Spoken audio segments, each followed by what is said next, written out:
Right on cue.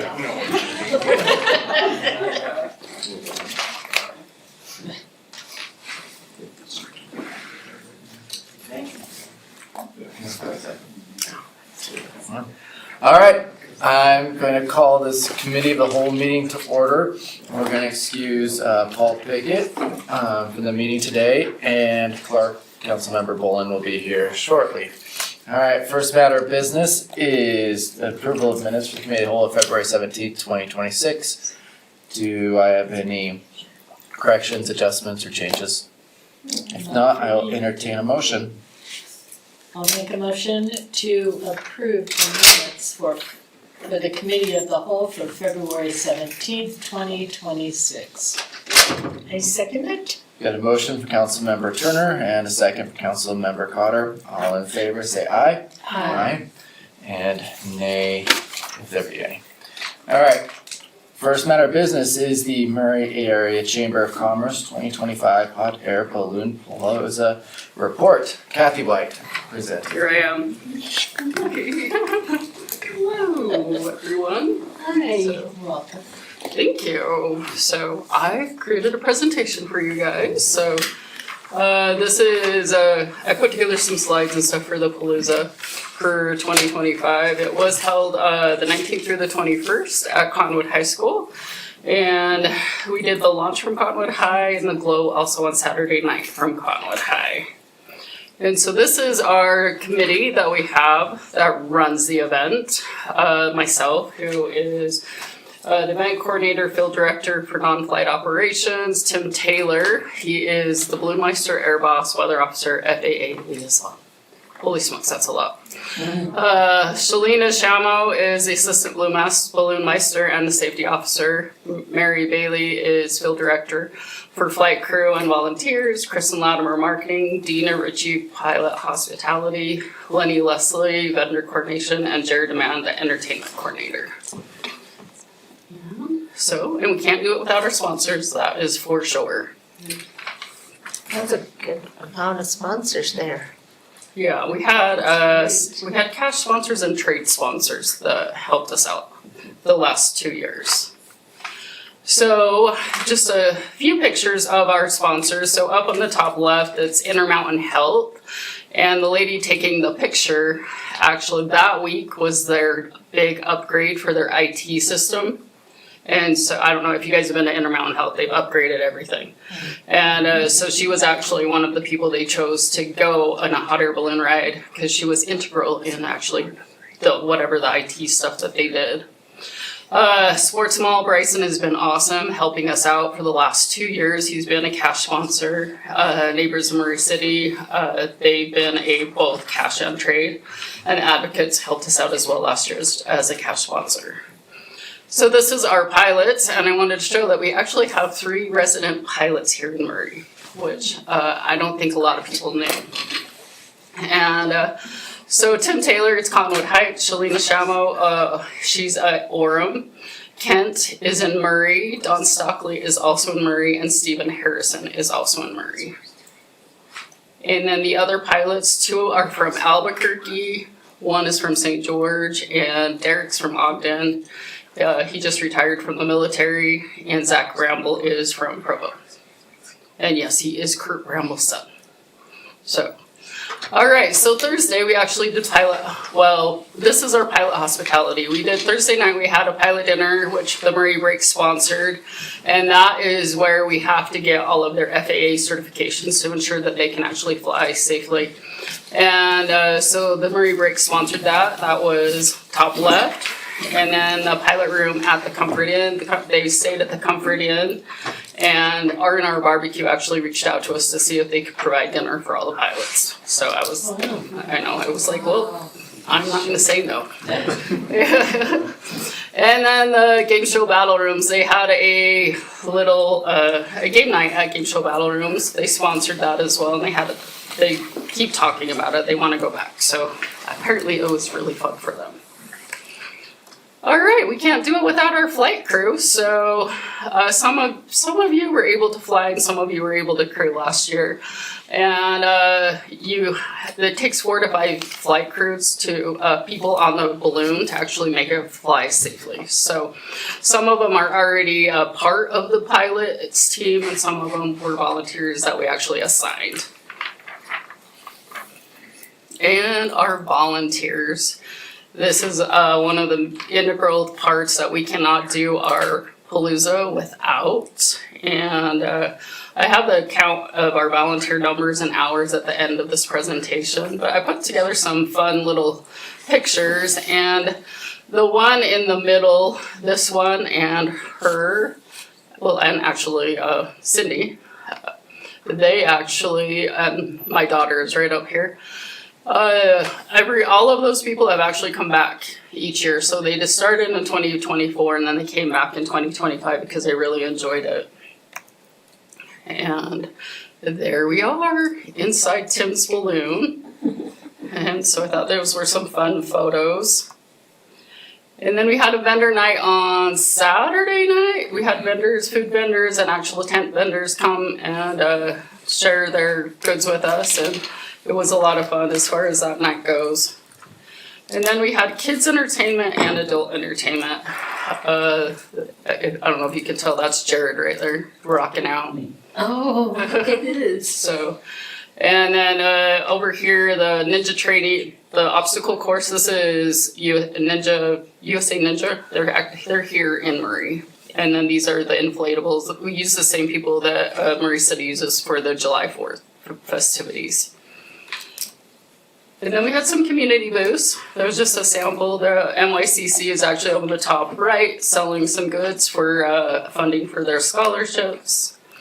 And then photos of police and fire. So I just wanted to say thank you for giving us police and fire last year. So thank you for doing that.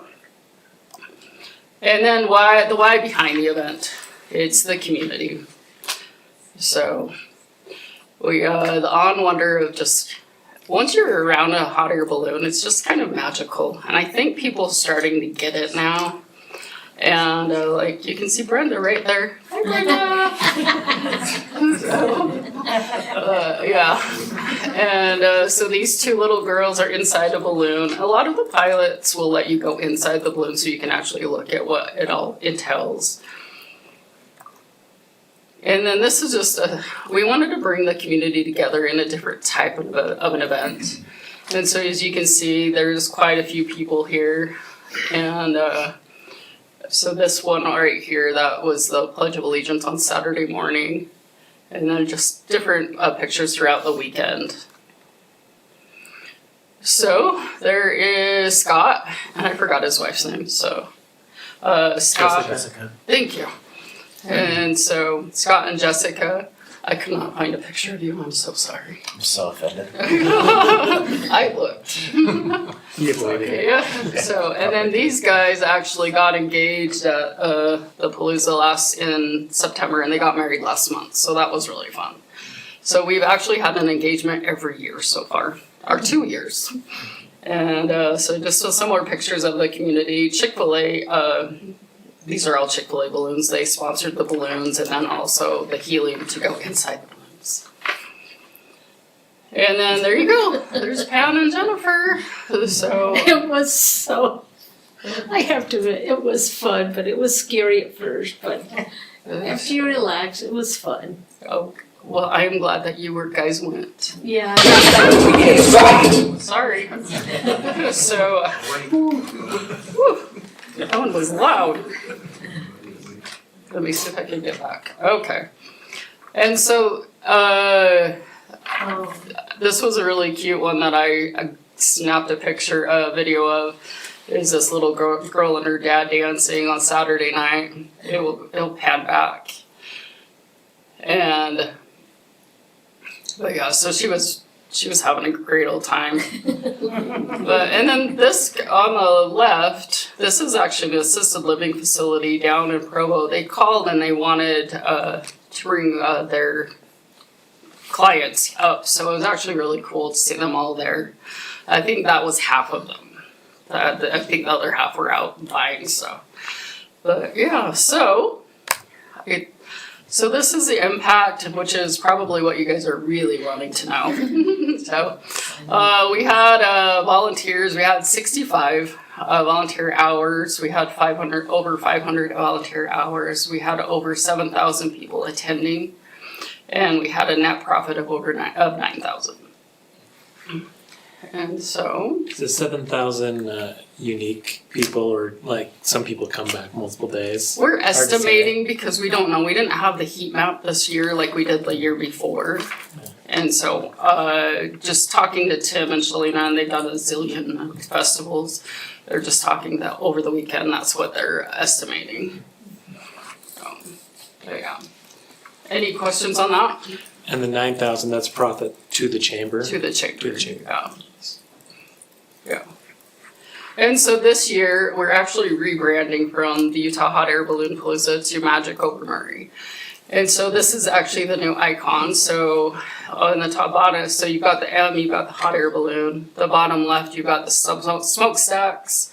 Top left, nature. Top right, the Wasatch Mountains and sunset. And the bottom with the sky and the clouds. So that is the new icon and the new logo, which I really, really like. It's really pretty. You're gonna need to buy one of those pins. Right?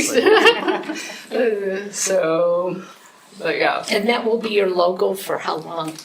the next 7 to 8 years. As long as it's magical. It will be, Yeah. if I'm in charge. Guaranteed. So, but So yeah. Kathy, what's the difference between last year's, or 2024 and this year's? How much did you make and how many people, and so do you have a It comparison? was probably about, as far, Ella, do you remember in 2024? The, Number yeah, I think, around 6,000.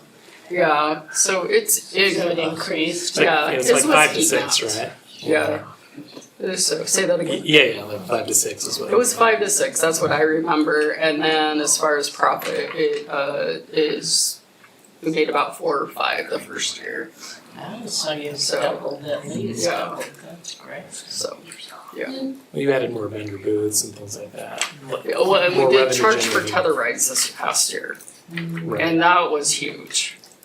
Yeah, Well, it was so much fun, thank you for that. It was you're very really- welcome, I'm glad you were able to go. Do you think you'll add more tether rides this year, or is it just the availability of balloons? We're doing 3 tether ride balloons. Okay, and last year was 2. Last year was 2, yeah. Well, no, last year was 1, It was 1? Okay. I Yeah. know they sold out pretty fast. within an hour. Yeah.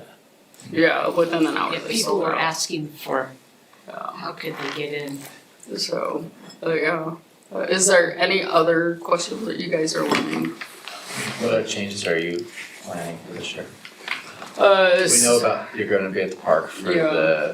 the night one, Yeah, other than that. so we're not doing a media day this year like we did last year, cause it kind of got cattywampus because of the Charlie Kirk thing. And so we decided to, what we're working on, and we're working with the schools. On Thursday, we're doing assemblies. And so we're actually gonna send the pilots to the schools and do assemblies. And then, which they do anyways, Chick-fil-A normally does it. And so we'll see if the Murray pilots are gonna go. So that will be on Thursday. And then Thursday night, we're doing the pilot dinner at the break again.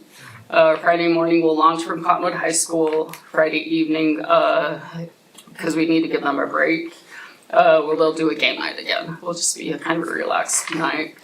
Saturday, it's going to be a launch from Cottonwood High School, and then it's like all day activities. I know they're gonna play up at the Murray Theater, and then we're going to kind of tie into the farmer's market. So right after the farmer's market, we'll have some activities. Murray Parks and Rec is doing STEM activities.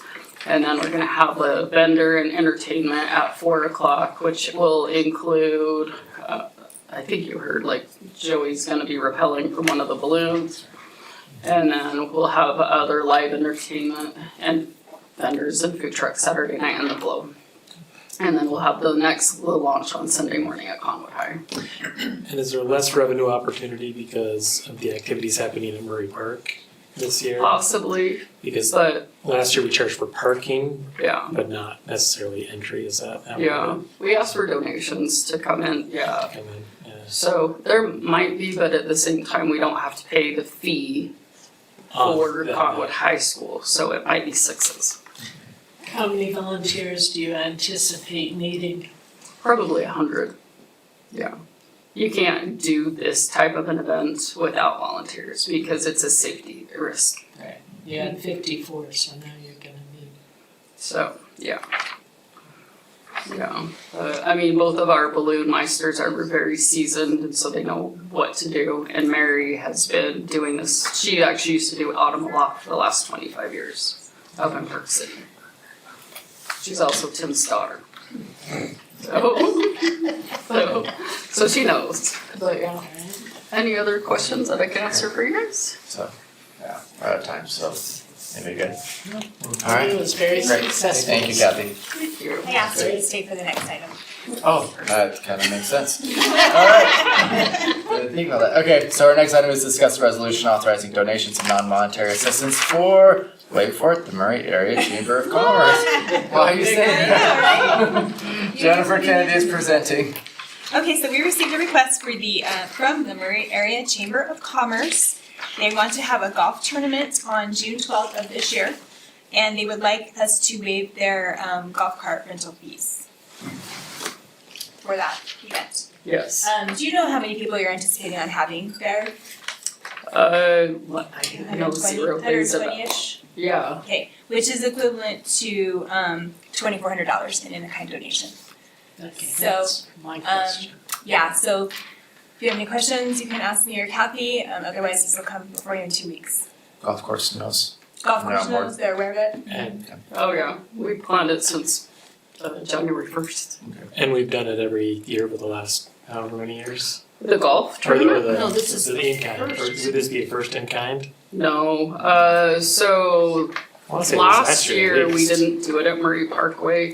Matt had it up at Oh, I don't know, the one on the hill. Where? Old Mill. Old Mill. Oh, good thing my husband's back there. Yeah. Old Mill.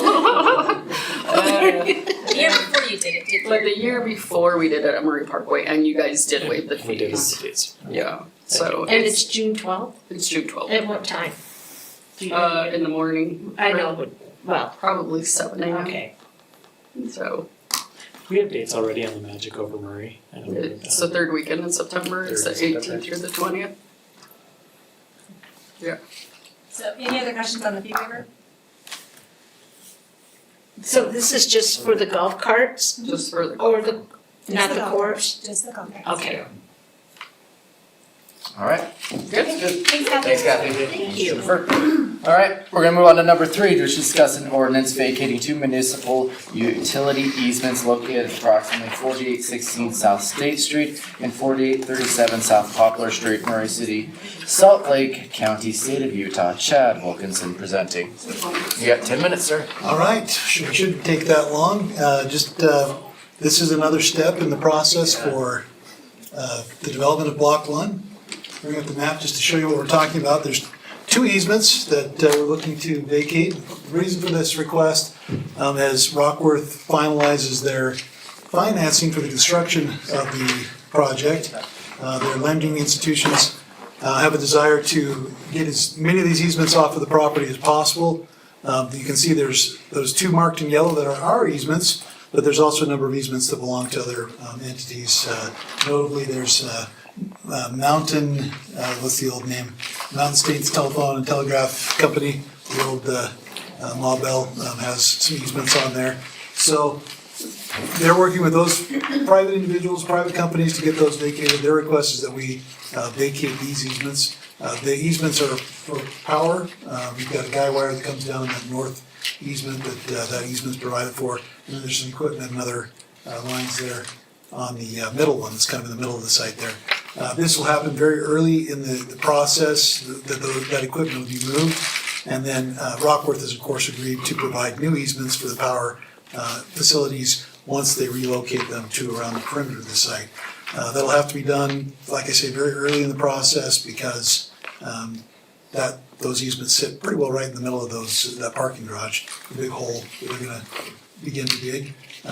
In terms of order of operations, once they've secured their lending, obtained their building permits, they'll be needing to demolish the buildings and then they'll be starting on relocation, probably at the same time, relocation of these lines, so they can begin the work on the excavation for the parking garage. So that's the reason for it. Again, this is a requirement of the lender to make sure that they minimize their risk as they move forward with providing funding for the project. So happy to answer any questions. We have this scheduled for the next meeting for action by the council.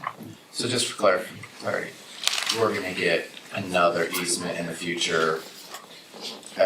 Do we have a time frame in the project when we get the new easement? Yeah, they'll provide the easement as that new line's constructed. So right now, I'm gonna point with the cursor here, these lines go through the middle of the site, kind of coming down here and serving so these are active lines that serve property to the south. They'll reroute the lines to along the perimeter, along this Hanover Street perimeter, and back around to serve those properties. And as that's rerouted, they'll provide easements, appropriate easements for those lines.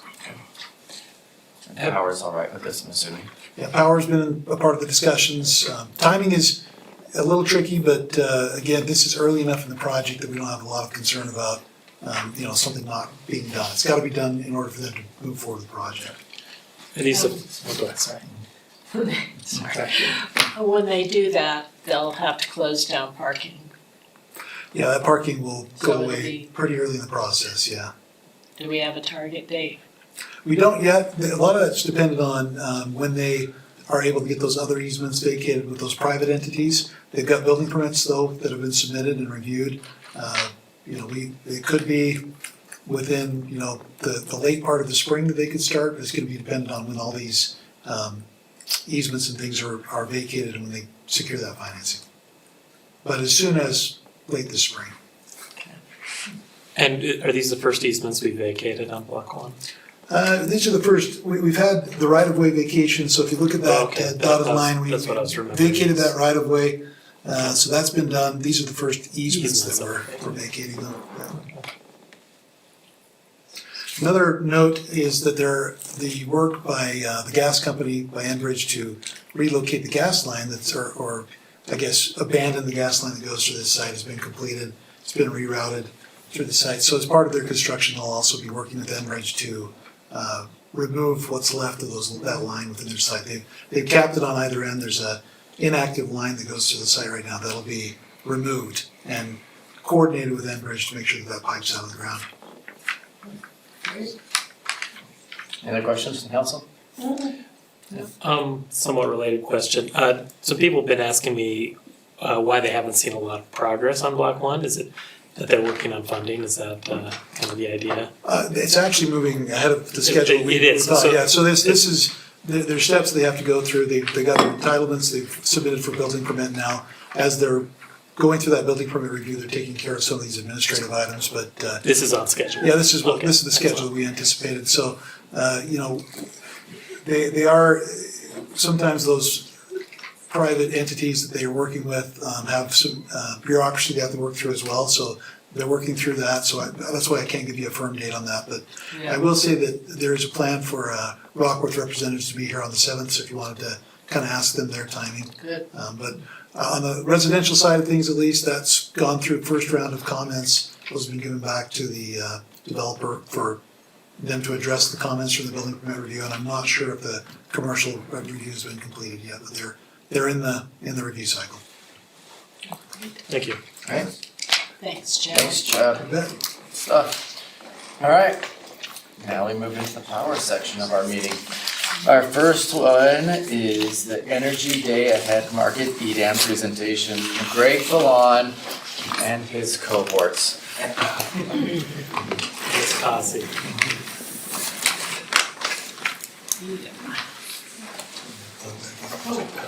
Give this one. Yes. Does this need to be plugged back in? Not unless they have I think Greg has it, yeah. it. He has his own laptop.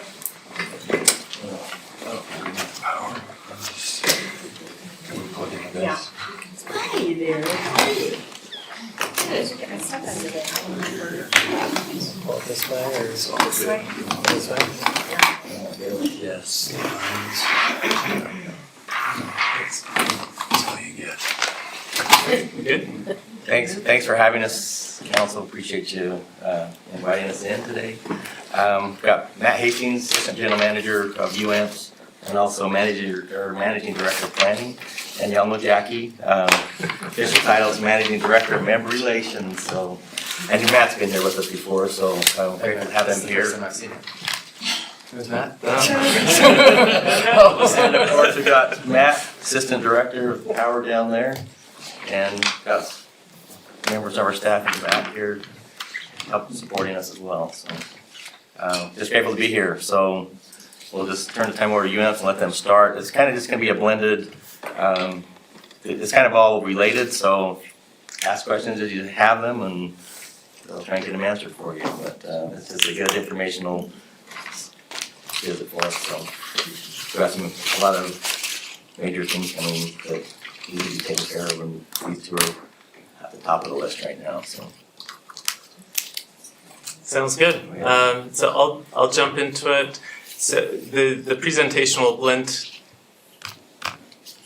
together the overview of UAMPS as well as the amended and restated pooling agreement that will be up for approval.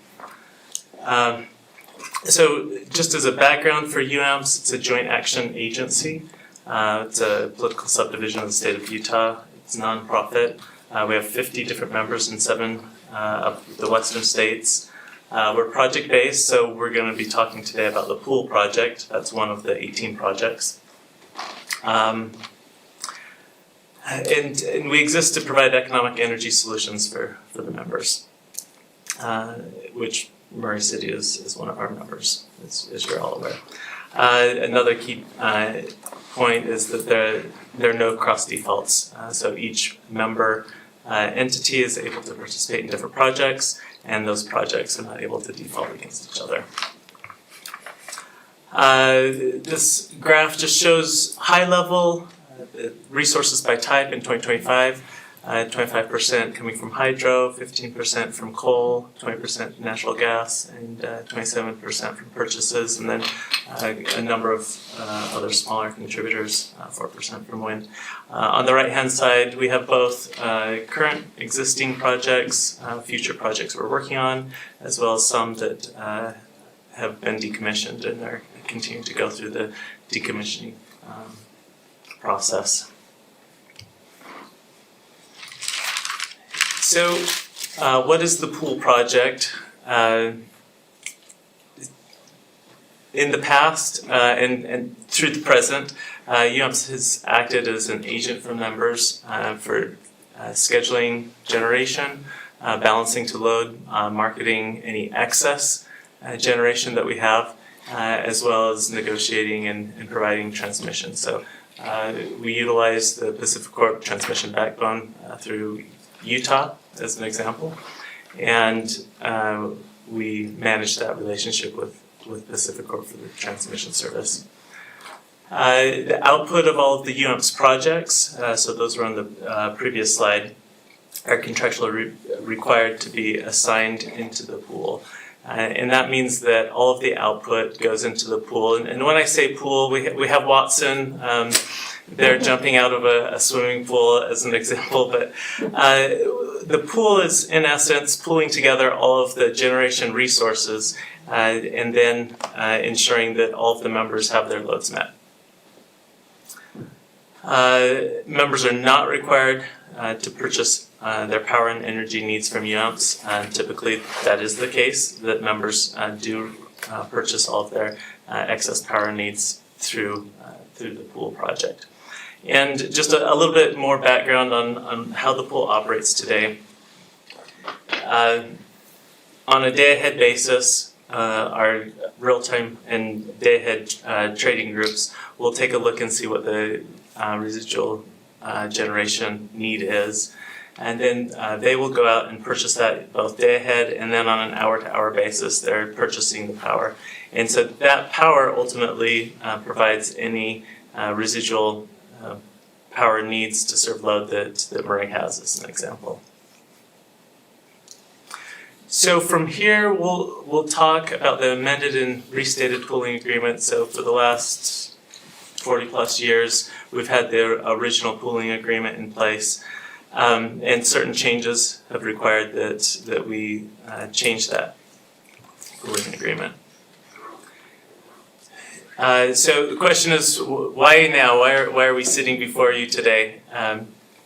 There are balancing area authorities throughout the United States, and those balancing area authorities have one entity that's responsible for all the transmission in that balancing area, and they're responsible for the reliability, for voltage control, frequency control, ensuring that the entire area is balanced and the power is reliable. And so PacifiCorp operates 2 balancing areas, and we exist in the east balancing area. It covers the majority of Utah, and then parts of Idaho and parts of Wyoming as well. So PacifiCorp joined the extended day-ahead market. It is going live May 1st, and so because of the timing for the extended day-ahead market, we have a need to modernize the pooling agreement. It's not an option, a decision on whether or not we're able to, or we join the extended day-ahead market.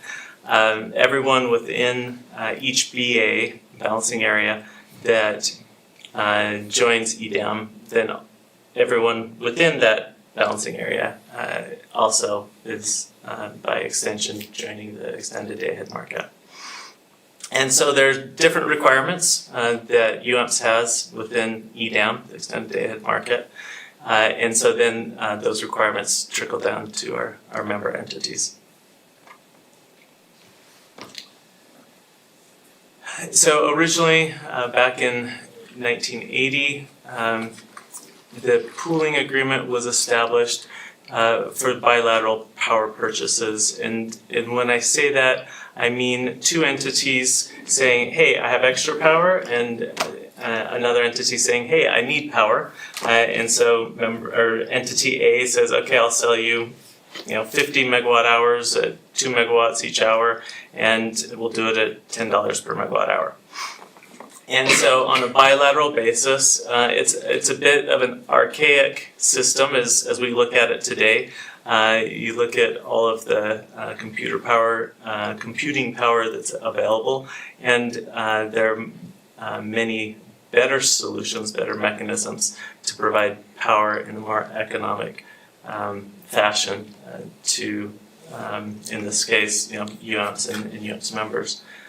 And so while the original pooling agreement was designed for the bilateral power purchases, scheduling, and selling any surplus into the UAMPS pool, the amended and restated pooling agreement is very similar, modernizes the pooling structure.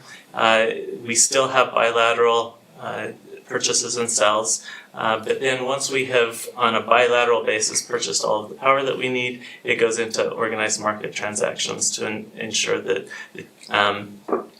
that power is as economic as possible. And so the new agreement explains how the settlements, revenues, and charges will be allocated to each of the UAMPS members. There are also legal terms that support financing and protection to all members. For example, cross default being one of those protections. Yet it's still flexible to allow each member, we'll talk in a slide here, about the ability to opt out of certain provisions. But so we allow that member autonomy, which is consistent with the UAMPS mission, which is the next slide, to deliver diverse and competitive energy solutions that strengthen and support our members. And we try to flash up Watson whenever we can, so we have. I have some pins. Would you like them? we want everyone to wear them loud and proud. Oh yeah. How cute. So this slide is really helpful to just envision the difference between a bilateral environment versus a centralized market. So on a bilateral basis, I mentioned before here, you can see that utility A is an arrow going from utility A to utility B.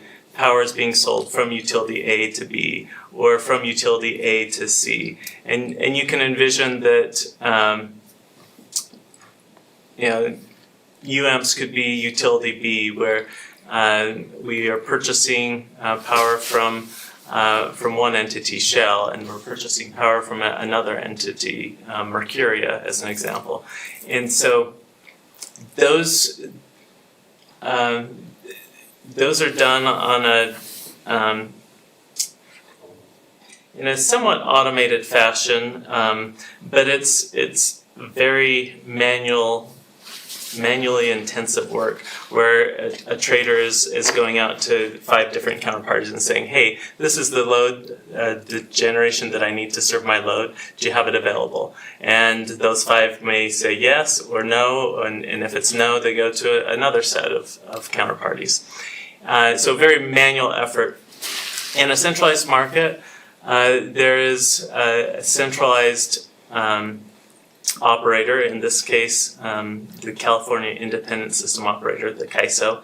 And so they look and say, okay, where are all of the resources that are available and where are all the loads? And they find the most economic way to serve those loads, whether it be, hey, we're going to shut down this natural gas facility because we've got solar over here and we can move this solar from California into Utah, and so we're going to shut down the natural gas. Or, hey, we've got wind over in Wyoming, and so we're going to shut down this coal in central Utah because we can move the wind. And so on a from an environmental as well as an economic basis, looking for better ways to serve the load. So Yeah. I might point out too that, so in a bubble, you can look at Murray too, as a utility. You have resources and you have your load that you have to serve, and those had to equal every single hour. And Greg and his department was really good about matching that. So they could go on an hourly basis and match that. They could strike their generation in the city to match that. That has changed, and Matt's gonna explain how now the load and the resources separate. So it's much harder to manage once you get there, and it's all done on a day-ahead basis and not on an hourly basis at the member level. So very different for a city to be able to manage that load and resource balance on an hourly basis. Yeah, and our council was just up in our central control, Yeah. month ago or so. So, And they got to see it firsthand, and it kind of opened their eyes a little bit as to what really takes place up there. It's gonna change, that environment's now changing, so. sorry, Matt, I just No, want to that's- point out that that's for, great detail. right down onto your level, so. The gentleman that did that program in the room that we were in, Mhm. is that will he still be able to use that program that Oh, he? for sure. Yeah, that's gonna help, that'll Would benefit that us. still help? Yeah, for sure. That's Corey. Yeah, it's the timing now, so everything has to be scheduled on a pre-scheduled basis, and you'll feed it into UAMPS much earlier than you do now. So, but your load and resources still separate, and Matt's gonna explain that now. Okay. It's just different. It's the same but different. I know. So on a day-ahead basis, as Jackie was saying, we need to show that we have resources to meet every single hour of the day for the following day. And in like manner, just like UAMPS has that responsibility, Murray City also has to show that there are resources available for every hour of the following day. And to the extent that there's a shortage, then UAMPS will procure that energy on behalf of Murray City. To the extent that there's excess, then other UAMPS members are able to utilize that excess that Murray would have. In the day-ahead market structure, resources are separate from load in terms of settlement. And so when I talked about a centralized clearinghouse identifying the most economic mechanism to serve load, the resources are considered separately, and they're priced on a 5-minute basis throughout the day. And then on the load side, the load is priced on an hourly basis for that following day. So at a day ahead level, we'll go to the CAISO and say, okay, here are all the resources we have for the daily load need for tomorrow, and here's our load need. And each one of those settle separately. So UAMPS and by extension, Murray City will receive settlement for all of the resources. And then UAMPS will have to pay, and Murray as well, for the load that is settled. Okay, Pam's confused, I can see it in her face. It's a normal load. I'll just go home and someone else will explain it to me. So before we loaded all of your resources in, and the UAPS pool bought all that, and then we shared it, and then we served your load. Now, we're gonna stack all of our resources, and we're putting it in the market, and the market's gonna buy those resources, and you get revenue from the market for those resources. Then you have to turn around and take that revenue, and you're gonna buy your load. And hopefully those prices match. And we have to be in this, And we right? have to be in this. Not an option. And this is an advantage or disadvantage Well, with this? Down the road, so Or should I not ask that question? well, it's put together for market benefit, yeah, so that it's a better, more efficient way to operate the system. on a 5-minute basis, the CAISO is going to be dispatching resources throughout the West. And so depending upon different renewable portfolios and generating profiles, you could have solar that, cloud cover comes in, and so we have less solar generation. And so the CAISO will see that and say, okay, we need to dispatch this other generation resource in order to cover for the difference. And so the CAISO is doing all of that in the background, dispatching different resources at the 5-minute level. And then on the load side, they're monitoring in real time all of the load throughout the West. And so they're saying, okay, we see that the load is increasing. Do we have the resources needed? If not, then we need to dispatch additional resource to meet that load. And so because they're dispatched separately, you could have a marketer that owns a generation facility that doesn't have any load. So similar to Murray City that has its own generation, you could have an entity that just has generation and no load. And so they would be able to participate, and the market would be purchasing their resource. Or you could have others that have resources and load, like UAMPS or Murray City. And so the resources are paid and the load you pay for. Well, and the other item is it's hard to identify the benefit of generally for all of our members because everyone has a different resource mix. Murray has an excellent resource mix. You have coal, you have hydro, you have your own generation, you have IPP, so you have that mix. Not all of our members have that mix. They have power purchases and solar because they're building a portfolio. So your base it should provide a huge benefit going into this market, a better portfolio. So, we can't say, across the board that it will affect all members the same. Okay. Depending on the resources. Yeah, the resources that they bring, so. So the differences that exist in the amended and restated pool agreement, UAMPS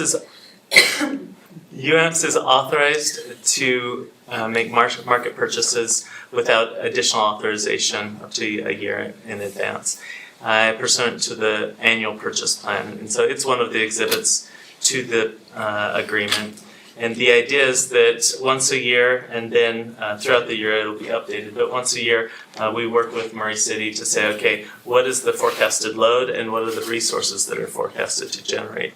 And what is the delta? Is there a residual need? And if so, we identify that in the annual purchase plan, And then under the amended and restated pooling agreement, we have the ability to go out and purchase additional resource in order to meet that daily resource requirement that exists under EDAM. What are we currently doing? So, currently, the Old Point agreement has the city responsible for their power supply. UAMPS does that for you right now, but we're not contractually obligated.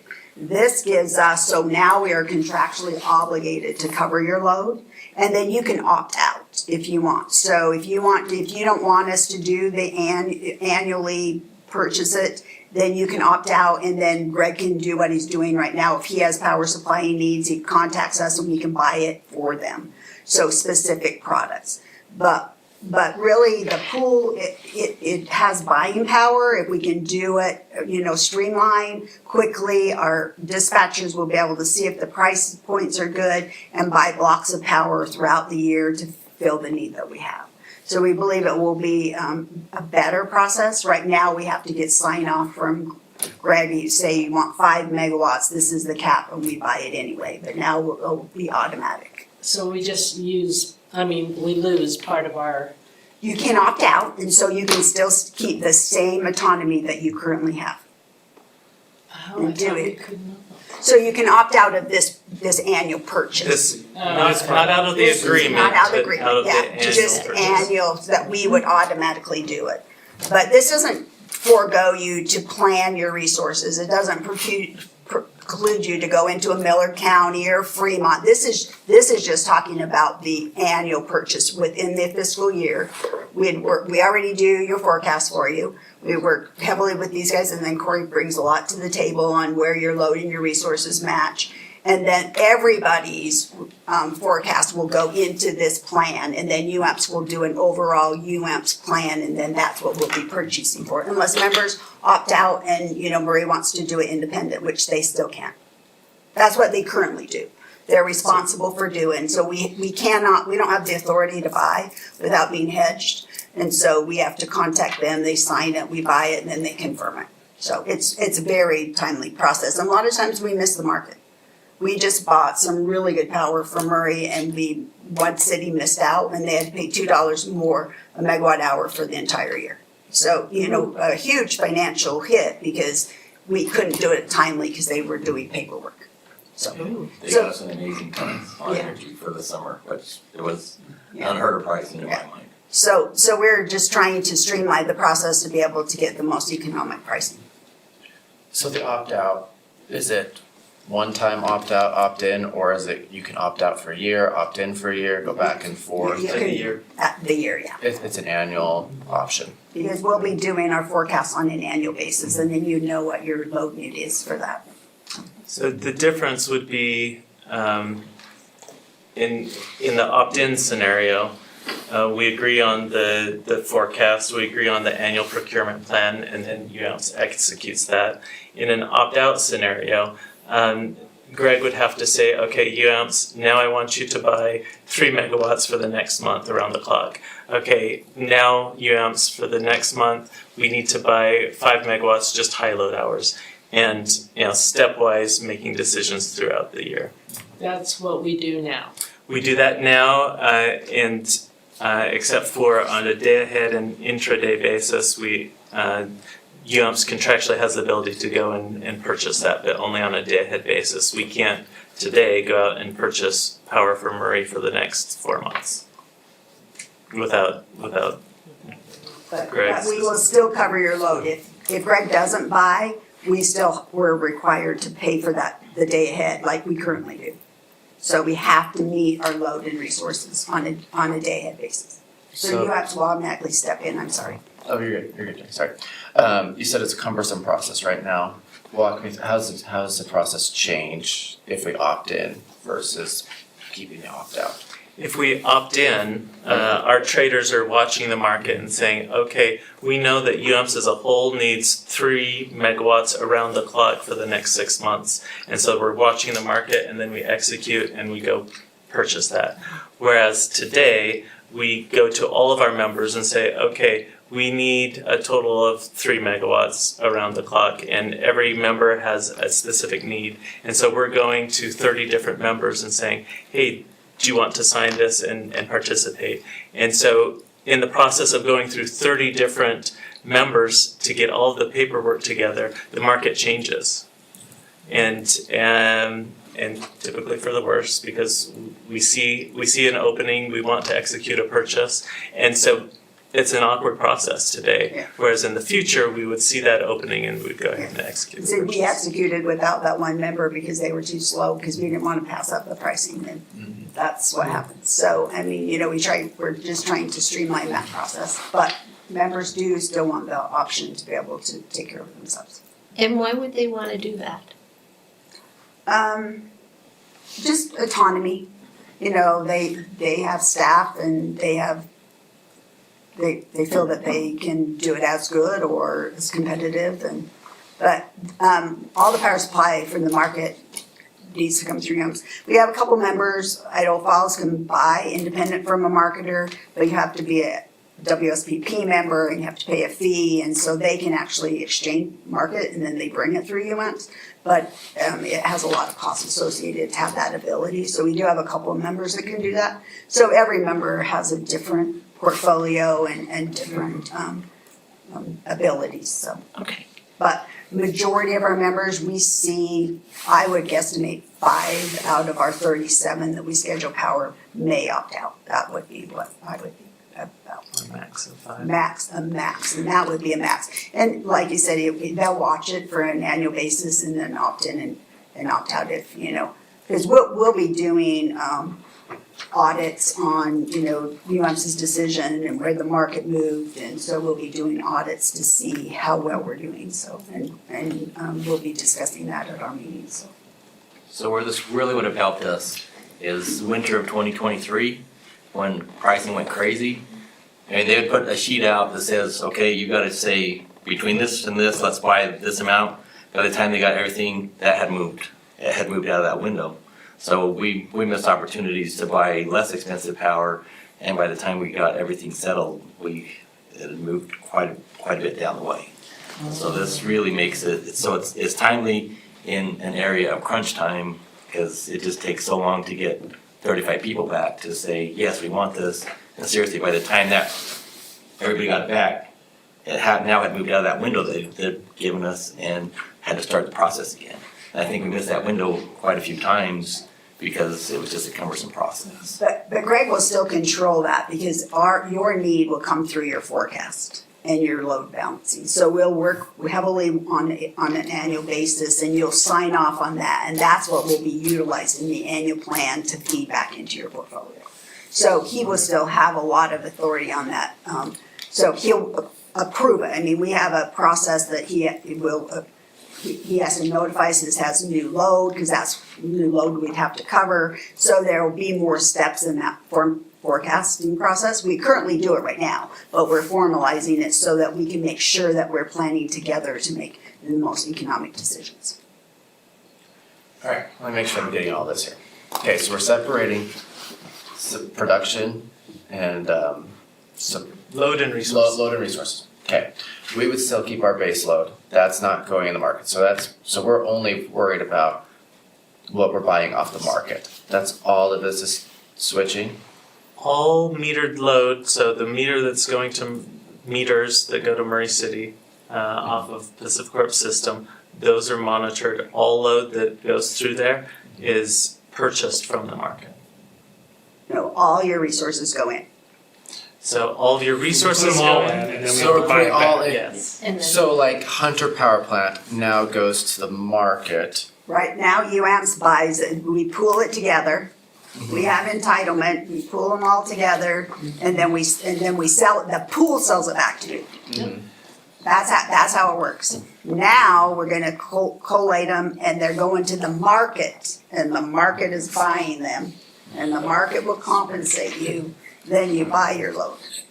It seems like for somebody who was less on top of things than our department was, it's going to be better for them, but it seems like maybe it'll be possibly more expensive for us because we won't get first dibs on the less expensive energy that we were buying previously. The benefit comes through dispatchable resources. So to the extent that you have the ability to dispatch resources and take instruction from the market on how you dispatch those, that is where the benefit for utilities comes, because you have this resource you've already invested and the market says, yep, now's a good time to run it, or nope, the market says don't run it because we have this cheaper energy over here. And so on a 5-minute basis, those decisions are being made automatically to find the cheapest power. So members that have dispatchable resources, it's a win. Members that don't, we would highly encourage them to get dispatchable resources, because that is where the value lies in the market. So peaker plants now. The everything's what? becoming What a did you peaker say? plant, Right? So, Peaker, a plant I couldn't that hear. generating resource that runs Right. it. so you have Hunter. Hunter will be able to be dispatched, so we can bid it into the market is what they call it. And then you have IPP, which you can call back, which is also, you're also participating in Millard and Power. So we are working forward to getting more dispatchable resources in our portfolio. So now we're competing for the resources that we had first dibs on before. You're not competing, you're getting instruction from the market on when it's economic to run. And when it's not economic to run, you're winning because you're getting a less expensive resource somewhere else. So you don't have to put fuel into your machine. So where do your wind and solar resources fit into this? Because everything you just listed are gas and coal. So the renewable resources come in because, and they still have a home, right, in this market, but they're self-scheduled. Or they're only dispatched down.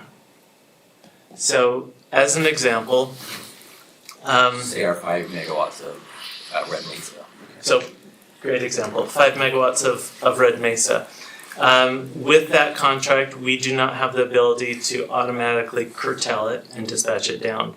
And so, but it's take or pay. We pay for the energy that it generates regardless. And so that's something that's going to, we're going to get the forecast on a day-ahead basis, and we'll tell the CAISO, here's the forecast for Red Mesa, this is how it's going to run. And then in real time, the CAISO is watching that resource to see if it actually is generating, and then dispatching others up or down as a result. Now, you want to have a balanced portfolio of different resources. Inexpensive solar, wind, great to have, but if you have all of your resource that is solar and wind, then you're always dispatching that. I mean, it's a self-schedule. You always pay for it, and whether you need it or not, you're getting the power from it. But if you have a mix where you've got a number of renewable resources and then dispatchable resources, you'll be able to take advantage of that cheaper resource, but then your peakers will also be instructed when it's most economic to run those. It's important to have a balanced portfolio as well for that day-ahead look where we said we have to get all of our resources at a day-ahead level. We have to show that we have those resources ready and available. So whether it's a self-scheduled solar or it's a peaker plant, we have to show that, okay, Murray's load is 30 megawatts. Let's just say flat 30 megawatts for the next 24 hours. And so we have to show that we have 30 megawatts available for every hour of the next day.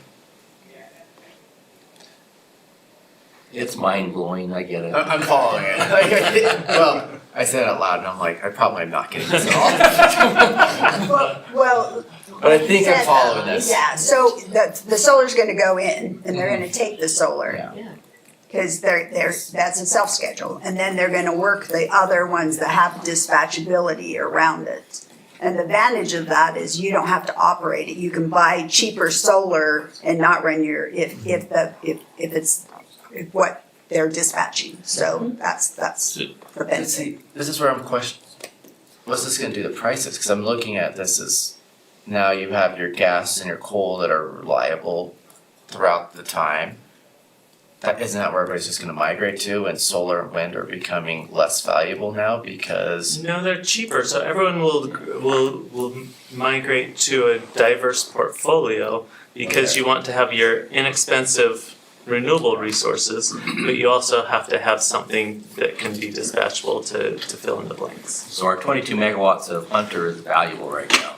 Very valuable Very to us. valuable. Because we can take down Hunter to bring like a little more solar onto the system. So that big chunk of resources is huge for us. That's valuable. So that's. Yeah, let me give an example for Hunter. So let's say that the variable cost to run Hunter is, we'll just say $50, okay? We'll tell that to the market and we'll say, okay, if market prices are more expensive than 50, we want you to tell us to run Hunter. And so market prices are at 70, then Hunter runs and Murray is paid $70, even though it only costs $50. So it's a win if the market price is higher. Now let's say a little different scenario, our variable cost is still 50, but let's say that the market is down at 30. Well, we don't want to run Hunter at 50 if there's cheaper power out there. So the market will dispatch Hunter off and then take the cheaper power. So Murray wins in both of those scenarios, whether the price is higher or the price is lower. Alright, so let's keep going on this, sorry Clark. No, please, yeah. So let's say we run our natural gas and it's running at, we can sell it at 60, but we've made a deal at 50. Could we do that and just send it all to the pool and then trade it out and pretty much make a $10 profit off of that? The natural gas is a different, that Murray owns is a different scenario where it is not in the, it's not in the full network model. And so the CAISO is not monitoring it and dispatching it. If at a future point in time Murray wanted to do that, that's possible. But the way things are modeled today, it reduces the metered load of Murray City, but it is not sold into the market. Nobody can tell us to turn on our generators because somebody else needs it. Not currently, yeah. Yeah, so that's our autonomy with our generators, which we like that part of the model right now. Yeah. It might change, It might but change. we'll see. You just But have right to have now, communications to be able to have the market operate. So that's the one where it doesn't go to the pool, we control. we Okay, say do it. we're turning 30 megawatts on and it would reduce our load by 30 megawatts and Is there anything else we have like that? Or is that the only one That's that's out? that's the only one. Our It's little- internal. Our little hydro is gonna be part of that model that we were talking about, so. The hydro goes into the pool. Is that what you just said? So our We sell it into the our market. hydro will be It's behind the meter. No, it's right? behind it's the behind meter, it. so Just it's just, reduces our own load by 5 Reduces. megawatts. Okay, What about the waste, like we Landfill gas that we sell for? So those are in the full network model, both of them. But those are self-scheduled, they're not dispatchable under your agreements that you have.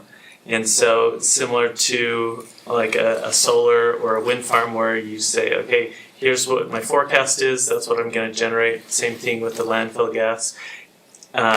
Forecast is 3 megawatts around the clock and we generate 3 megawatts around the clock.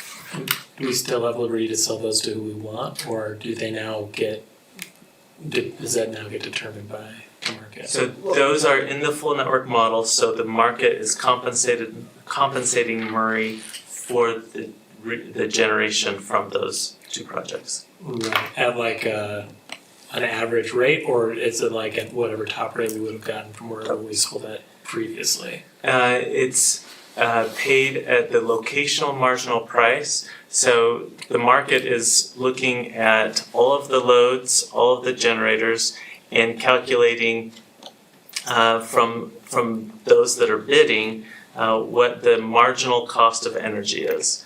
And so the marginal cost is defined as the next bid for the next megawatt that is needed to serve the load in the market.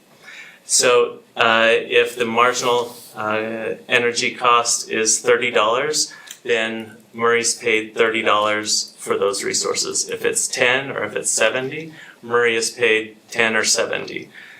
That marginal cost is going to correlate with the load cost as well. So if the marginal cost of energy goes up to 70, the load is also going to increase. Not on a one-for-one basis, but there's a correlation. Of that specific type of energy or the general energy cost? All energy. All energy. But currently, right now, you have a bilateral. You sell it at a defined price right now, but that's a term purchase with another member. And then the member would have to do that cost. You'd automatically get the cost that you get from that member, and then they would put it in the market. And when we sell it that way, don't we get more money because people are using it as clean energy credits? So now we will get less money for it because it's considered general. No, well, It's that's exactly the the same, same. so that's not, Exactly the that will same. not be part of our portfolio. And then it's part of the member's portfolio you sold it to. Oh, okay. So, yeah. So we'd track it through their portfolio, not yours. Well, when you were originally describing it, you were saying, we may have gotten energy from here before, but now the system will determine, this one's closer and more From a efficient. physical flow From a perspective, physical flow perspective, but what if we were gonna get it cheaper from here and we have better knowledge to know that there's a good price on it and better resources to be able to buy it?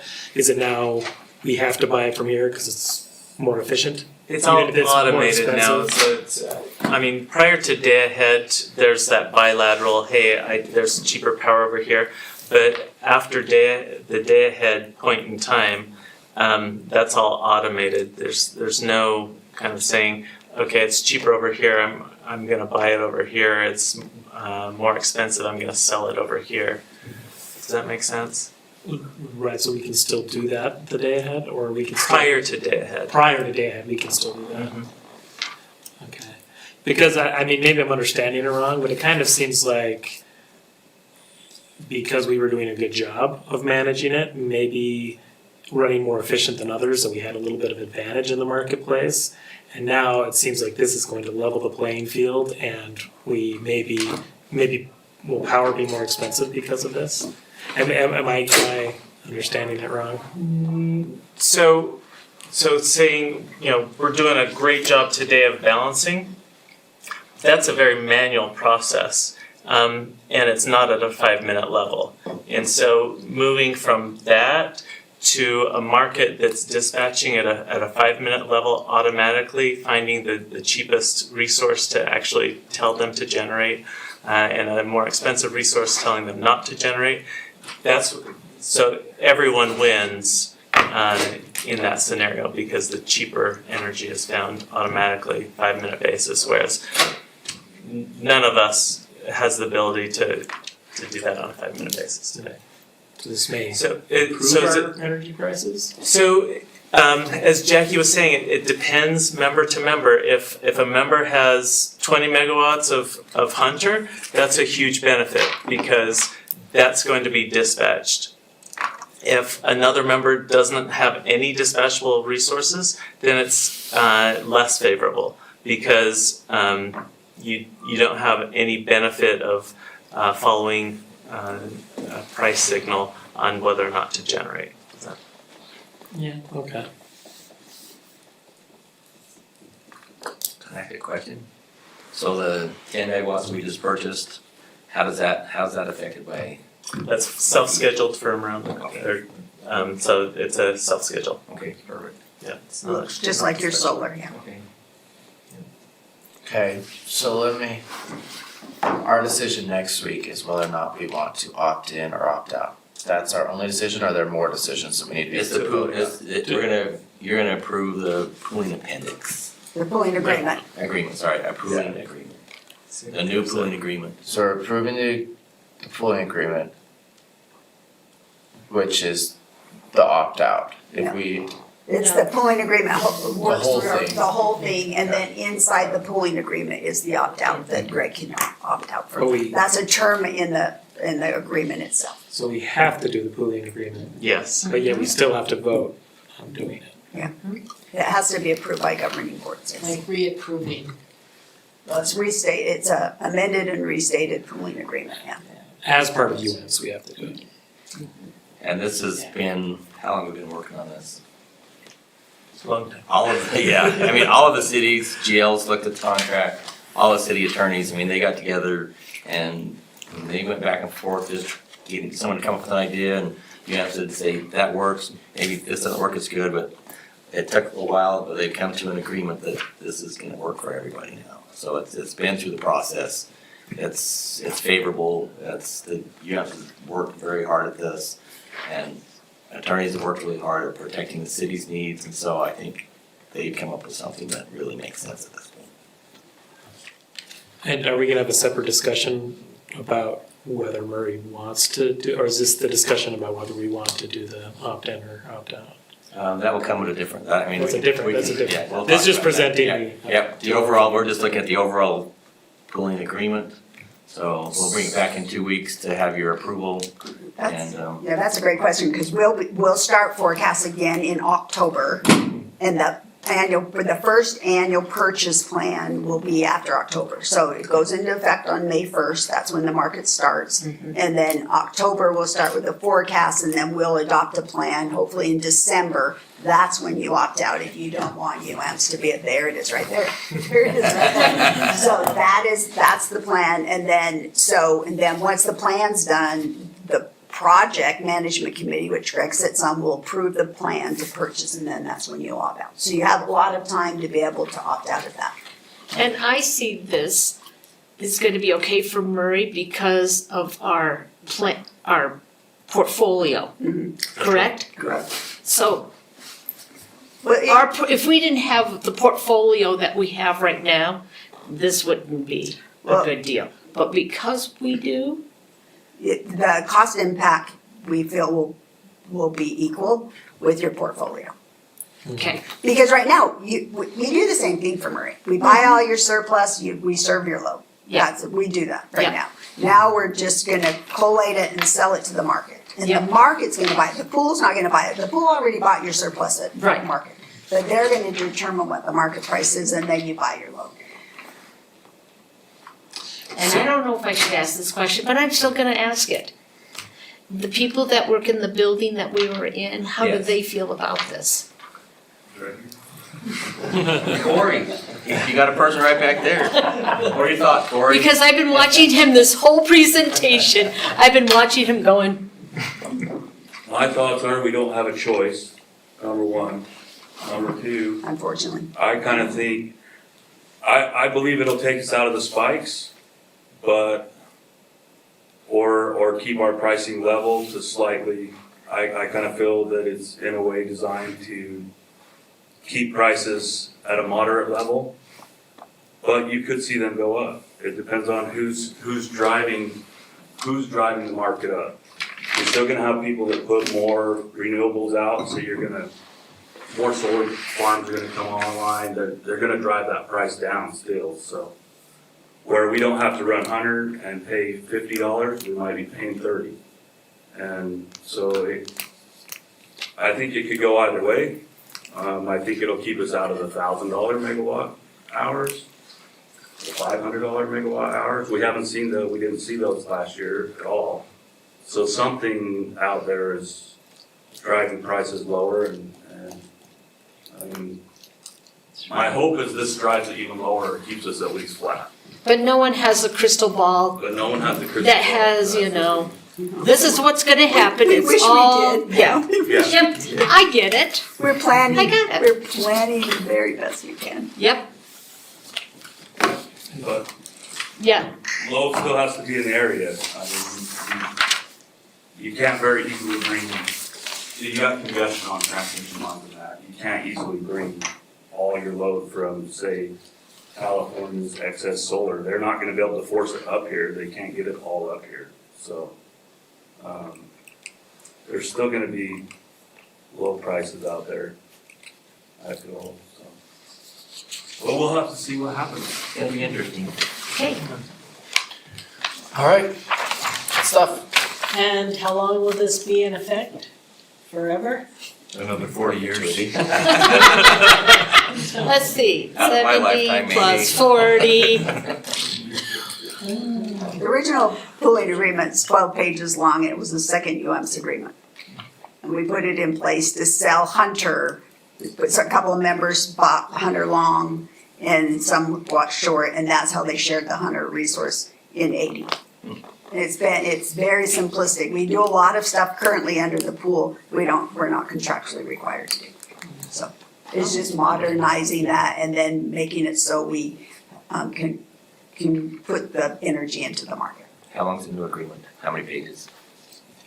It's not too long. That's not bad. I mean, that's only got the 6 pages. So see, it's very similar. It's really documenting what we currently do with integrating into the market. So Well, we won't be on the council, but. I won't even be here physically. 40 years? I just want to say that UAMPS does an amazing job for us. They really do. Then, Jackie's got a wealth of information. We're in meetings. She's got answers, and it's like, where are you getting this from? Because I've It's been there amazing. 35 years. I think she's got a photographic memory, is what I think, because she can remember.